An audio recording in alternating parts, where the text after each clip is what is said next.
Viral boy Sonu के नाम से मशहूर सोनू कुमार, जो कि नालंदा बिहार के रहने वाले हैं, उन्होंने अपने एलन कॉलेज में जाते ही एक बहुत ही शानदार भाषण दिया। उस भाषण में सोनू ने बिहार के बहुत ही ज़्यादा लचड़ पचड़ जो शिक्षा नीति है उसके बारे में उन्होंने अपनी बात रखी।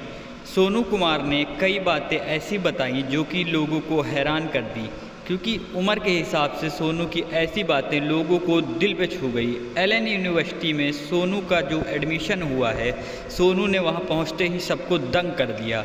वाह बेटा सोनू, बहुत ही अच्छा और सराहनीय कार्य आपके द्वारा किया गया है। सोनू ने बताया कि किस तरह बिहार की जो शिक्षा नीति है वो बहुत ही ख़राब है।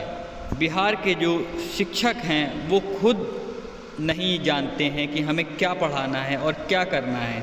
तो सोनू ने इस भाषण में पूरा ब्यौरा बताया, सब कुछ बताया। तो उसमें उनकी गलती नहीं है, उसमें गलती है हमारे जनता की गलती है ना। मान लीजिए शराबबंदी है, कानून का पालन करना चाहिए, लेकिन जनता क्या करती है, कानून का पालन करती नहीं। और जब कानून तहस नहस होने लगता है तो वही जनता आवाज उठाती है कि भाई नहीं नहीं ऐसा नहीं करना चाहिए, ऐसा ये गलत है।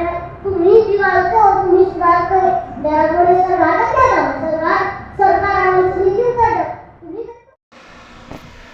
सोनू के इस भाषण के बाद दुनिया भर के लोग उसकी प्रशंसा कर रहे हैं और उसकी मदद के लिए आगे आ रहे हैं। धन्यवाद। हमारे चैनल को लाइक करें, सब्सक्राइब करें और ज़्यादा से ज़्यादा शेयर